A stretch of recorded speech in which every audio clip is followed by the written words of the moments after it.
오늘은 세례와 입교 예식이 진행되는 복된 날입니다. 특별히 세례 받으시고 우리 입교하시는 우리 성도님들에게 크신 하늘의 은총이 가득한 시간 되시기를 축복합니다. 추측해 보건대 아마 이 자리에 계시는 대부분의 분들이 이미 세례를 받으셨거나 이미 입교를 하신 분들이라 생각됩니다. 여기 앞에 계신 분들 말고요. 모든 함께하는 성도님들 다시 한번 그 세례의 의미를 곱씹어보는 그러한 시간 되기를 소망합니다. 그래서 하나님의 은혜를 새롭게 인식하는 시간 되시기를 바랍니다. 오늘 읽은 고린도 전서의 말씀, 이 말씀은 고린도 교회가 하나님에 대한 사랑을 잃어버리면서 다양한 문제들이 그 교회 안에 찾아왔습니다. 그 문제를 어떻게 해결해야 될까 바울은 참 많이 고민했었죠. 그리고 그 고민에 대한 대답으로 고린도 전서를 작성하게 됩니다.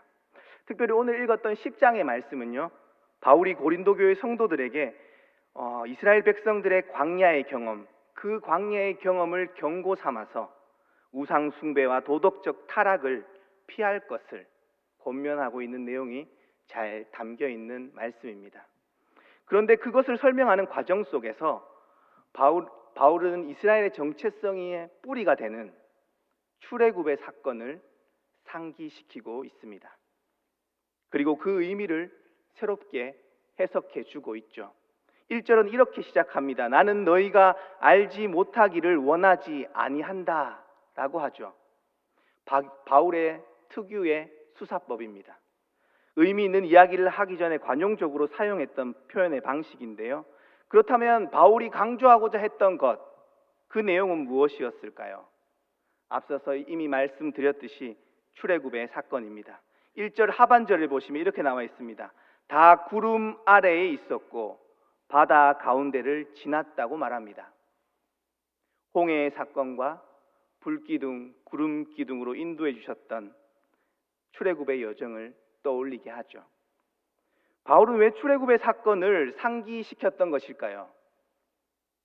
왜 바울은 고린도 교회 성도들에게 출애굽의 사건을 다시 기억하라 말했던 것일까요?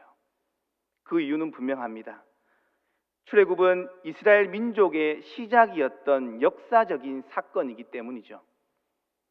노예의 정체성으로 살아가던 이스라엘 백성들이 자유롭게 되었던 역사적인 순간이었습니다. 확장해서 다시 표현해 본다면 놀라운 신분의 변화가 일어났던 그러한 사건이자 하나님의 나라가 이 땅 가운데 다시 시작되었던 순간이었다라고 바꾸어 말할 수 있을 겁니다. 생각해 보면 인간은 끊임없는 타락 속에 있었습니다. 에덴 동산에서 쫓겨나는 결과가 있었고요, 인간의 타락은 에덴 동산으로부터 추방당하는 결과가 있었고, 홍수의 심판을 받았고 바벨탑의 사건으로 확장되었죠. 하지만 하나님은 끊임없는 그러한 타락의 역사 속에서 계속해서 새로운 기회와 새로운 약속으로 이스라엘 백성들을 찾아오셨습니다. 아브라함을 부르셨고 그 언약 안에서 이스라엘을 출애굽시키심으로 하나님의 나라를, 그 하나님의 나라의 역사를 계속 이어가기를 원하셨죠. 다시 말씀으로 돌아와 보면 바울은 2절에서 이렇게 말합니다. 모세에게 속하여 다 구름과 바다에서 세례를 받았다고 말이죠. 바울은 출애굽의 사건을 세례받는 것과 동일하게 해석하고 있음을 우리는 보게 됩니다. 출애굽의 사건과 세례가 어째서 동일한 사건이 되는 것일까요? 왜 바울은 출애굽을 세례로 해석하고 있었냐라는 그러한 질문입니다. 바울은 두 사건을 유비적으로 보고 있었기 때문입니다. 죄와 사망의 자리에서 구원과 생명의 자리로 옮겨지는 사건, 그러한 사건으로 바울은 인식했다라는 이야기이죠. 조금 더 풀어보면 이스라엘 백성들은 죄와 사망의 땅, 그 애굽에서 노예의 삶을 살았습니다. 그런데 출애굽의 사건을 통해서 생명과 축복의 땅 가나안으로 들어가게 된 것이죠. 그 과정에서 이스라엘 백성들은 수많은 사건들을 마주해야 했었습니다. 그때마다 이스라엘 백성들이 경험했던 것은 언제나 하나님의 은혜였습니다. 대표적인 사건이 홍해의 사건이죠. 그들의 능력으로 건널 수 없는 강, 그 바다를 건넜습니다. 그들의 능력으로 건널 수 없던 바다를 건넜던 것이죠. 만약 자신의 힘으로 건너기 위해 바다에 뛰어들었다면 아마 그곳에서 이스라엘의 역사는 끝이 났었을 겁니다. 그러나 하나님의 은혜는 죽음의 자리를 구원의 자리로 바꾸어 놓으셨죠. 그래서 그 자리가 세례의 자리이며 그 자리가 곧 생명의 자리라고 바울은 말하고 있었던 것입니다. 우리 모두는 우리의 결단만으로 이 자리에 있는 것이 아닙니다. 전적인 하나님의 은혜가 선행되었기에, 하나님의 은혜가 우리에게 먼저 다가왔기에 이 자리에 있음을 고백하지 않을 수 없습니다. 우리가 하나님의 자녀로 그리스도인으로 살아갈 수 있는 것 역시 당연히 우리의 결단만으로 이루어진 것이 아니죠. 어떤 분들은 모태에서부터 아버지와 어머니의 도움을 받았고, 어떤 분들은 믿음의 친구들이 있었을 것이고, 어떤 분들은 믿음의 전도자를 만났기 때문일 겁니다. 또 어떤 분들은 스스로 교회로 발걸음을 옮기신 분들도 있겠지만 그 과정을 설명할 때 성령의 이끄심이 아니고서는 온전히 설명할 수 없을 테죠. 우리는 다양한 방식으로 믿음의 길에 들어섰을 테지만 그 근원에는 언제나 하나님의 인도하심과 부르심이 있었다는 것은 부정할 수 없는 진리일 것입니다. 그래서 바울은 하나님의 사랑으로부터 그 무엇도 우리를 끊어낼 수 없다라고 그렇게 강력하게 선포했을 테죠. 오늘 세례 받으시고 입교하시는 성도님들, 문답의 시간에 분명히 고백하셨을 겁니다. 예수님을 나의 구주로 말이죠. 우리의 그 고백조차도 하나님의 은혜임을 꼭 기억하실 수 있으시기를 바랍니다. 우리의 믿음의 결단보다 하나님의 은혜가 훨씬 더 크다라는 그 사실을 고백할 수 있으시기를 주님의 이름으로 축복드립니다. 은혜가 더 크다는 이 사실을 꼭 기억해야만 하는 이유가 있습니다. 그래야만 내가 했다는 착각, 자신의 의에 빠지지 않기 때문이죠. 더 나아가서 그래야만 우리는 뒤를 돌아보지 않고 앞으로 나아갈 수 있습니다. 이스라엘 백성들은 놀라운 은혜로 홍해를 건너면서 어떤 생각을 했을까요? 홍해를 건너면서 하나님과 함께라면 어디든 갈 수 있겠다라는 생각이 아마 이스라엘 백성들 가운데 있지 않았을까요? 무엇이든 할 수 있을 거라는 그러한 큰 기대감에 이스라엘 백성들은 아마 부풀었을 겁니다. 그런데 안타까운 사실은 광야의 길을 얼마 가지 않아서 불평하고 원망했다라는 사실이죠. 그들은 하나님의 약속의 땅을 바라보며 계속 전진해야만 했는데 그러지 못했다는 이야기입니다. 원망하고 불평하며 애굽으로 돌아가겠다 얘기했었죠. 5절을 보실까요? 그러나 그들의 다수를 하나님이 기뻐하지 아니하셨으므로 그들이 광야에서 멸망을 받았느니라. 하나님을 끝까지 신뢰하고 따르지 못한 결과에 대해서 바울은 경고해 주고 있습니다.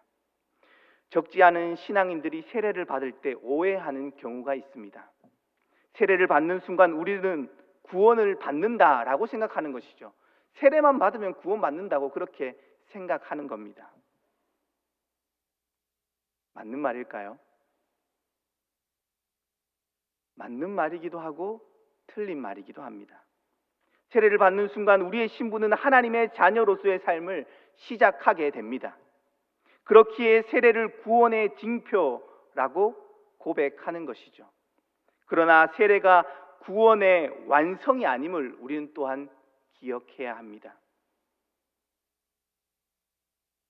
세례는 구원의 완성이 아니라 구원의 시작입니다. 이라는 것이죠. 여전히 광야와도 같은 인생의 여정이 우리의 삶 앞에 놓여 있다라는 이야기입니다. 그래서 바울은 두려움과 떨림으로 너의 구원을 이루라고 그렇게 말했었죠. 힘든 삶의 여정 가운데 때때로 넘어지기도 하고 엎어지기도 할 테지만 방향을 돌려서는 안 된다는 그런 의미이죠. 애굽으로 우리의 발길을 돌려서는 안 됩니다. 세례교인이라고 할 때 형식적으로 세례식을 거행했다라는 것을 넘어서 새로운 삶의 기준으로 살아가겠다라는 결단이 담겨 있다라는 의미입니다. 다시 한번 말씀드리지만 완벽하기 때문이 아니라 하나님의 나라의 방향과 그 말씀을 따라 사는 삶을 포기하지 않겠다라는 의미가 세례와 입교 안에 담겨 있다라는 이야기이죠. 흔들릴지라도 그 걸음을 포기하지 않겠다라는 겁니다. 다른 한편으로 세례를 받고 나서 시간이 흘러 문득 이런 생각이 스칠지도 모릅니다. 세례 후 내 삶이 얼마나 변했지? 라는 질문이 내 안에 찾아올 수 있는 거죠. 그럴 때면 참 자책하는 마음이 들지도 모릅니다. 왜냐하면 우리의 삶이 한 번에 크게 변하지 않을 가능성이 높기 때문이죠. 세례 받으시는 분들을 무시해서 하는 이야기가 아닙니다. 나는 바뀔 건데 이렇게 생각하실 수도 있는데 어쩌면 그런 마음을 크게 가지면 가질수록 우리의 삶의 좌절감이 더 크게 다가올지도 모르죠. 삶이 온전히 변하지 않는 것만 같아서 너무 괴롭고 좌절하지 않으시기를 바랍니다. 우리는 모두 완벽할 수 있는 존재가 아니기 때문이죠. 그럼에도 하나님은 우리를 서서히 하나님의 뜻과 그 계획 안에서 변화시켜 나아가실 줄 믿습니다. 로마서 8장 1절에서 바울은 이렇게 말합니다. 그러므로 이제 그리스도 예수 안에 있는 자에게는 결코 정죄함이 없다라고 말이죠. 그리고 2절에서 바울은 이렇게 표현합니다. 그리스도 예수 안에 있는 생명의 성령의 법이 죄와 사망의 법에서 너를 해방하였다라고 말이죠. 우리의 삶이 완전히 변했기에 새로운 피조물이 되었다라는 것이 아닙니다. 예수님께서 우리를 죄와 사망의 자리에서 건져 올려 주셨기에 예수 그리스도 안에서 새로운 삶을 시작하게 된다라는 것이죠. 한 걸음 더 나아가 우리가 예수 그리스도 안에 살아가기를 선택했기에 하나님과의 인격적인 교제 속에서 우리를 전혀 새로운 삶으로 조금씩 빚어 가실 줄 믿습니다. 그 길은 나의 힘과 능력으로 걷는 길이 아니라 은혜와 감사로 하늘의 기쁨으로 걷는 길일 것입니다. 운동하시다 보면 혹시 헬스를 좋아하시는 분들은 쇳덩이를 이렇게 들어보신 분들이 계시죠. 무게를 늘려가는 기쁨을 경험해 보셨나요 혹시? 처음에는 20kg를 막 겨우겨우 근근히 들었는데 어느 날 그 20kg가 15개씩 3세트를 그냥 이렇게 가볍게 하게 되는 것이죠. 그리고 30kg, 40kg 늘려가는 그 기쁨 말이죠. 모 장로님께서 기쁨을 말씀해 주신 적이 있습니다. 말씀을 따라 살아가려고 힘쓰는데 안 되는 순간을 우리는 마주하게 됩니다. 그런데 어느샌가 애쓰지 않아도 그 삶을 살고 있는 자신을 마주하게 되시리라 믿습니다. 애쓰지 않아도 어느샌가 그 삶을 살아가고 있는 자신을 마주하게 될 줄 믿습니다. 그때 고백하실 수 있을 겁니다. 하나님께서 나를 지금까지 이끌어 주셨구나 라고 그렇게 우리는 고백할 수 있게 되지 않을까요? 세례 이후 우리가 걸어야 할 방향성은 너무나도 분명합니다. 예수님께서 걸어가신 그 길입니다. 그 길은 생명을 살리는 길이며 섬기고 나누는 길이고 포용하고 용서하는 길입니다. 우리는 모두 완벽하게 그 길을 걸어갈 수 있는 것이 아니라 그냥 하나님과 함께 동행해야만 걸을 수 있는 길임을 꼭 기억하시면서 감사와 기쁨 속에서 그 걸음을 한 걸음 한 걸음 나아가실 수 있으시기를 축복합니다. 예수님이 걸어가신 길, 하나님의 나라의 방향성을 따라 걸어가는 이들, 그들이 혼자 그 길을 걸어간다면 그 길이 얼마나 외로울까요? 하나님은 믿음의 사람들을 언제나 공동체로 부르십니다. 그곳이 바로 교회이죠. 교회를 다양한 방식으로 우리는 정의할 수 있을 테지만 오늘은 저는 이렇게 고백하고 싶습니다. 하나님 나라를 향해 함께 걸어가는 이들이 모인 공동체라고 말이죠. 철로 역정을 읽어보신 분들 많으실 텐데요. 멸망의 도시에서 천국의 성으로 향해 나아가는 그 순례의 여정을 잘 보여주는 책입니다. 그 과정에서 믿음의 형제들을 만나서 동행하는 장면들이 곳곳에서 나오는데요. 허영의 시장에서 막 헤매일 때 신실이가 도와주었고, 의심의 성에 갇혀 있었을 때 소망이가 도와주었던 걸 기억하실 겁니다. 하나님은 어려운 순간마다 믿음의 사람들을 붙여 주십니다. 바울 역시 하나님의 자녀들의 그 공동체성을 언제나 강조했습니다.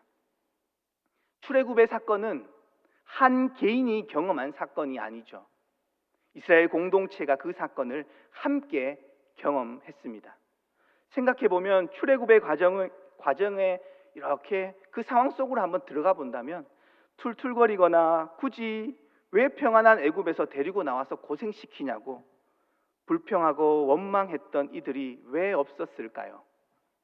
그럼에도 하나님의 은혜는 이스라엘 백성 전체에게 동일하게 임했습니다. 불평했지만 홍해가 갈라질 때 그들은 함께 바다를 건넜습니다. 춥고 더울 때 구름 기둥과 불 기둥이 함께, 그 불 기둥과 구름 기둥 속에 함께 피했겠죠. 물이 없어 괴로울 때 반석에서 솟아나는 그 물을 함께 마셨을 겁니다. 하나님은 어느 누구도 편애하지 않으시고 어느 누구도 내치지 않으시는 분이십니다. 이스라엘 백성들은 공동체 안에서 모두가 하나님의 은총에 함께 참여했을 겁니다. 우리 역시 교회 공동체를 통해 동일한 은총 안에 있게 됩니다. 세례를 받는다는 것, 그것은 한 개인의 차원을 넘어서 공동체의 일원이 되겠다라는 의미입니다. 그래서 초대교회 공동체는 세례받기 위해서 6개월에서 1년이라는 교육기간을 가졌습니다. 그만큼 그들의 결단을 요청했던 것이죠. 그만한 결단 속에서 세례의 자리로 나오라라는 이야기였습니다. 오늘 또 예배의 시간 공동체 앞에서 개인의 신앙을 고백한다라는 것, 그것은 공동체의 일원이 되겠다라는 의미와 동시에 이곳에 함께 참여한 모든 성도님들이 오늘 세례받는 분들을 공동체의 일원으로 받아들이겠다라는 의미가 함께 내포되어 있는 것이죠. 그렇기에 세례 예식은 단순한 형식을 넘어서 함께 하나님 나라를 향해 걸어가겠다라는 그 결단이 함께 수반된다라는 이야기입니다. 개인과 공동체가 함께 믿음을 고백하는 현장이다라는 이야기이죠. 나아가 영적인 가족이 된다라는 것, 영적인 식구가 된다라는 것은 영적인 양식을 함께 먹고 마시기를 시작한다라는 의미이기도 합니다. 가족이 굶고 있다면 어떻게 할까요? 먹는 것을 나누어 주겠죠. 오늘 이 자리에 함께한 모든 성도님들, 세례 받으시고 입교하시는 분들이 영적으로 굶주리지 않도록 함께 책임져 주실 수 있으시기를 바랍니다.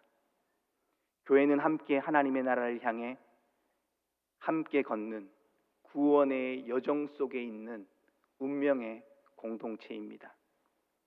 군대에서 제일 힘든 순간이 언제였냐라고 물어보면 저는 언제나 행군요 라고 말합니다.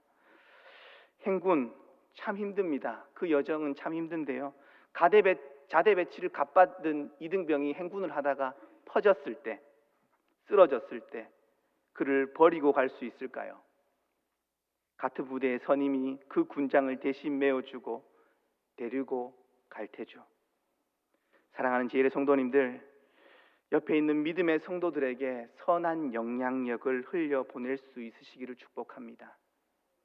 하나님이 기뻐하지 않는 삶으로 광야에서 주저앉는 것이 아니라 하나님의 나라를 향해 함께 걷자고 서로를 격려하고 손잡아 주실 수 있으시기를 바랍니다.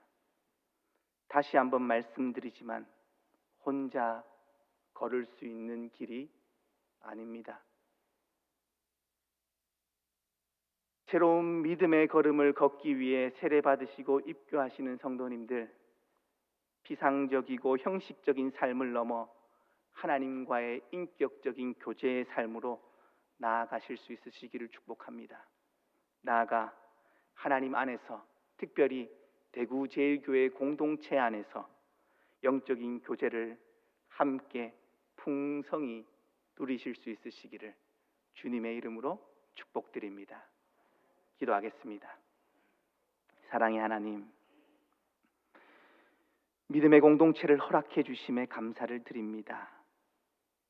세례를 통해 우리의 존재가 새롭게 거듭나기를 원합니다.